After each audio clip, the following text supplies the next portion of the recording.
the conservatism of Black women on TikTok.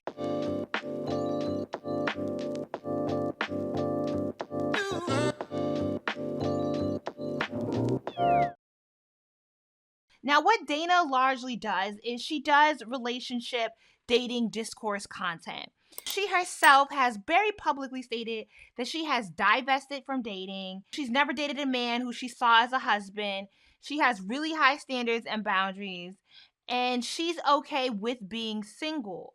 Now, she goes back and forth with Black men a lot, but her content more recently has tipped over into giving critiques of Black women.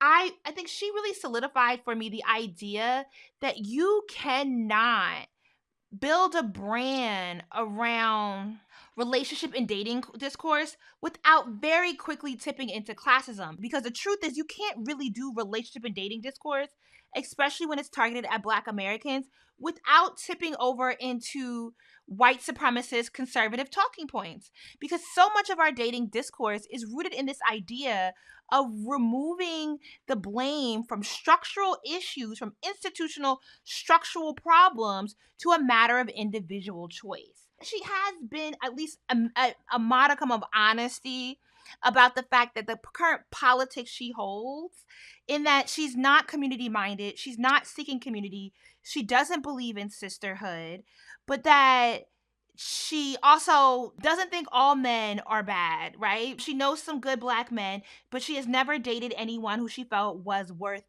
worthy of being her husband, and she's okay with being single. I feel like there is some grace to extend to her, because it is not like you can't see the contradictions in her politic. Because in my mind, the people that get on YouTube and do the divestment and hypergamy and dig even deeper into what I would term like a conservative black traditional conservatism, is that they don't show themselves. And so they're able to just make these grandiose statements about how everyone else's politic is wrong, how their ideology is the right ideology, and they can make up all these lies about how the life they're living and the lifestyle that they have, and how that's netted from these what I feel are very harmful ideologies. And they kind of travel further because people pick up on the material aesthetics, which they're just posting from stock images. I think there will always be Negroes who think like her.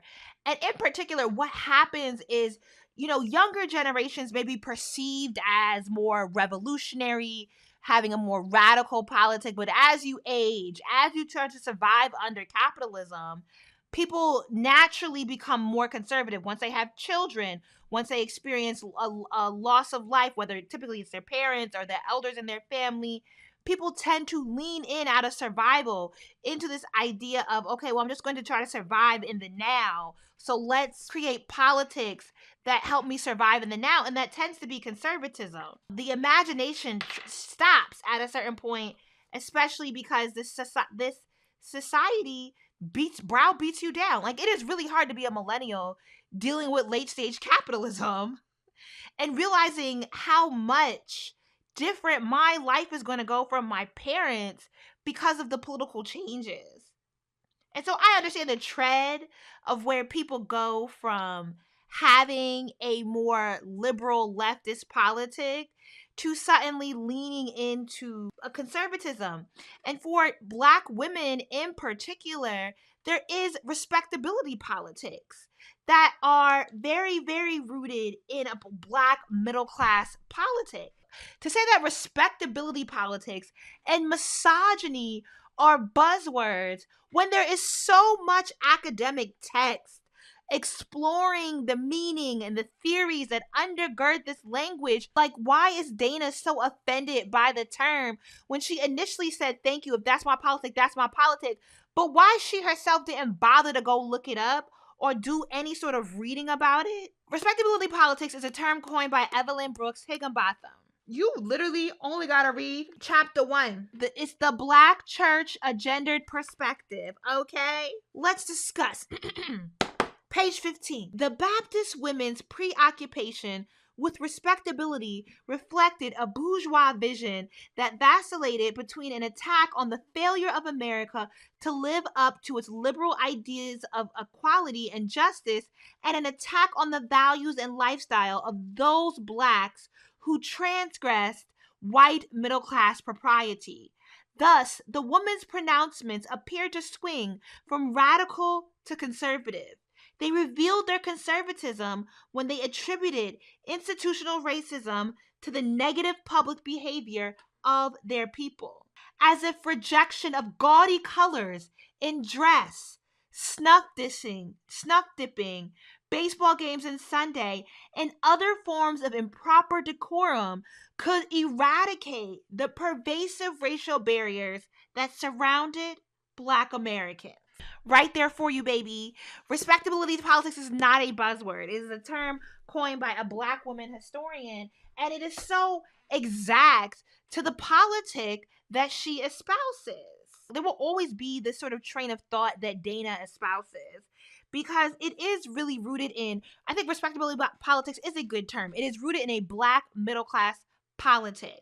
It is Black traditionalism that says that individual choice and ascription to white Protestant decorum, which is what she would say is modest, but I would actually challenge, babe, I don't know how modest you are.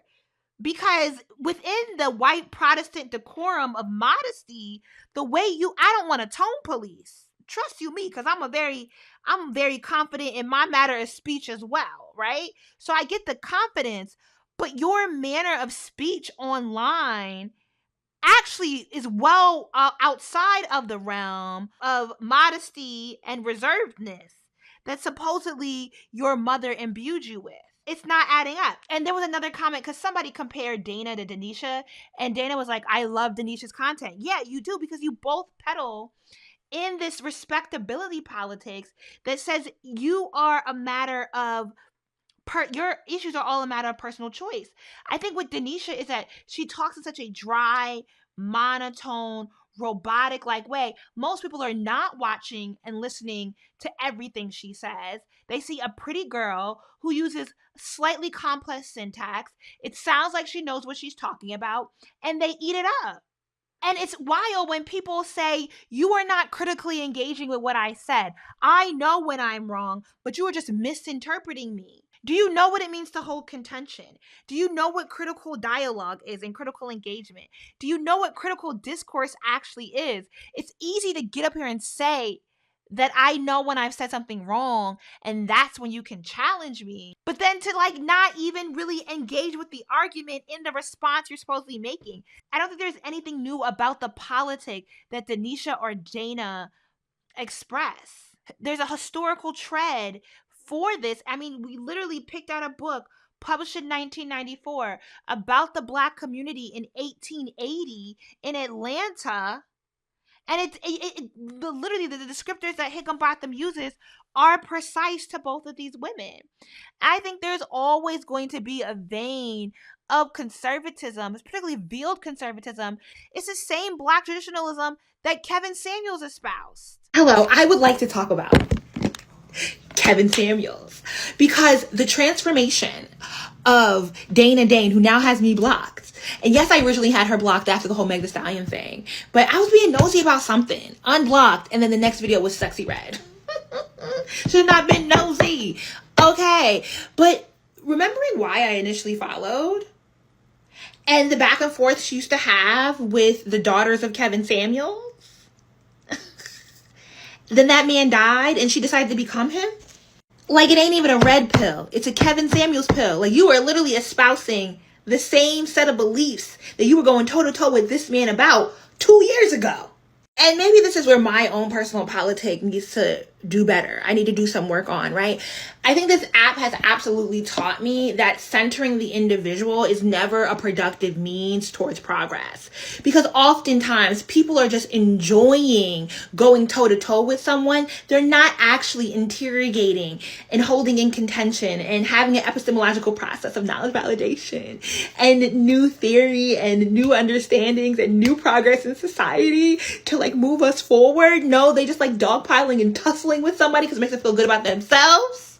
It's a codependency. You just like arguing. But to take on this man's deeply misogynistic messaging as soon as he's no longer a target? Wow. You're not deviating that much from it. And actually, I didn't even play all of the responses because Dana, as of today, is like posting pictures of other Black women talking about you need to get in the gym with me. Like you feel comfortable doing this? You feel good? You feel this represents you? Come on over to the Patreon, patreon.com/Jouelzy. It's where I do all my live streaming.